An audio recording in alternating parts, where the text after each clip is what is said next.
लोगों को जरा सी बात, किसी का जरा सा अवगुण पता लग जाए बस, फिर तो महाराज लोग ऐसा कहना शुरू करते हैं। इसी कारण विचार करिएगा जीवन में एक बात, किसी के कहने पर, किसी के अपशब्द कहने पर जीवन में अच्छे कामों को कभी छोड़िएगा मत।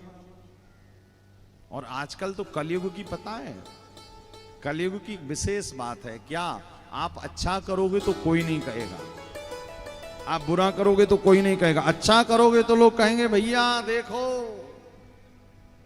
ये कर रहे हैं। आप लोग ज्यादा कथा सुनने लग जाओगे ना तो लोग कथा सुनने वालों तक को नहीं छोड़ते हैं।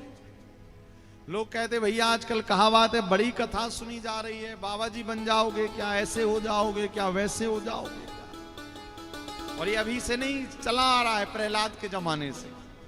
प्रहलाद के सगे पिता ने भी भजन नहीं करने दिया, लेकिन प्रहलाद ने कहा नहीं पिताजी भजन तो हम करेंगे। जीवन में याद रखिएगा मीराबाई का कितना प्यारा चरित्र है। मीराबाई को लोगों ने क्या क्या नहीं कहा। जब मीरा नाचती थी हाथ में एक तारा लेकर पैरों में घुंघरू बांधकर, तो लोग कहते थे वो देखो कृष्ण की दीवानी जा रही है। अरे इसके पास कोई और काम नहीं है, ये तो केवल उस कृष्ण के लिए ही नाचती रहती है। यदि उस समय पर मीराबाई लोगों की बातों में आ जाती तो शायद आज हम और आप व्यासपीठ से मीराबाई का चरित्र नहीं गा रहे होते, नहीं सुन रहे होते। जीवन में एक सूत्र याद रखिए भैया, ये कलिकाल है।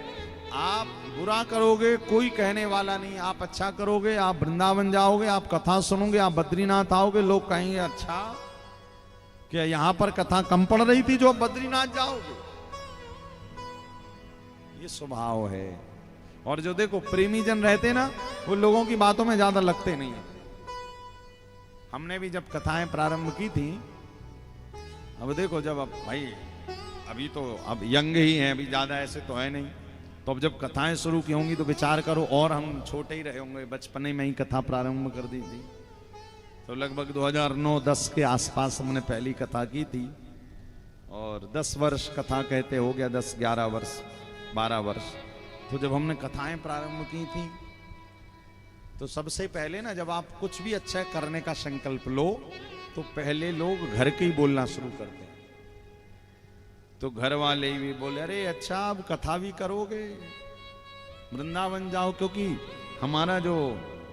हमारी जो फैमिली है, जो परिवार है, हम अपने परिवार से अकेले कथा के वक्ता निकले। बाकी तो सब महाराज कोई अमेरिका सेटल्ड है, कोई कहीं सेटल्ड है, बड़े बड़े कॉरपोरेट में सबकी जॉब है। लेकिन अब ठाकुर जी की कृपा हो गई तो हो गई, अब उसके लिए हम क्या कर सकते भाई।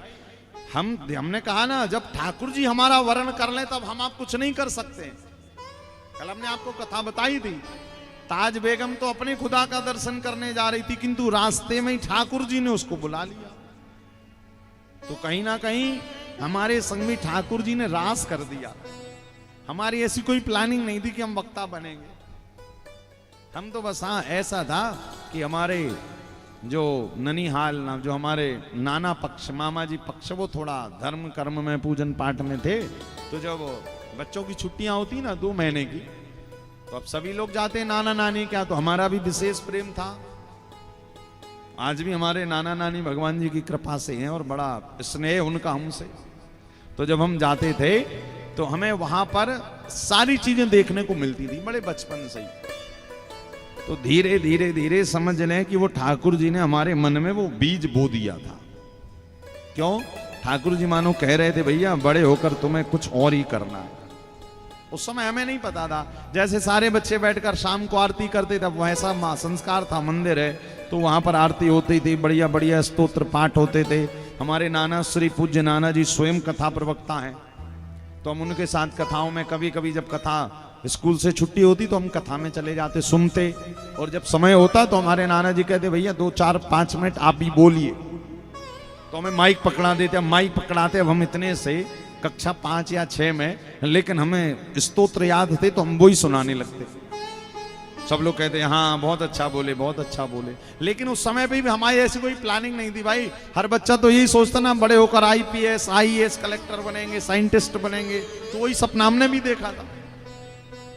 लेकिन धीरे धीरे धीरे धीरे ठाकुर जी की ऐसी कृपा हुई, ऐसी कृपा हुई कि भगवान ने कथाओं को सुनते सुनाते सुनाते सुनाते सीधे वृंदावन बुला लिया। और सन 2004-05 में हम पहली बार वृंदावन गए। और जब पहली बार वृंदावन गए, बस बिहारी जी ने हमारे दिल पर कब्जा कर लिया। हमने कहा ठाकुर जी अब तो हम आपको छोड़कर कहीं जा ही नहीं सकते। फिर ऐसी कृपा भई, ऐसी कृपा हुई कि ठाकुर जी ने व्यास पीठ ही प्रदान कर दी।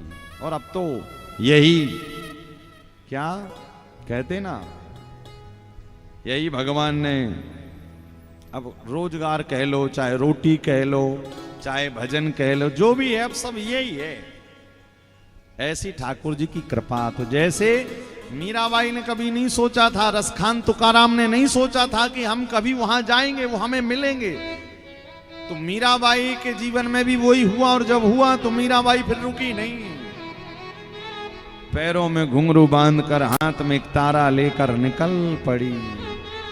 सब कहते हैं कैसी पागल हो गई है, अपना घर परिवार छोड़कर जा रही है। मेवाड़ की मीरा, इतने बड़े राजघराने की विचार करिएगा, हमारे आपके पास क्या होगा जो मीराबाई के पास था।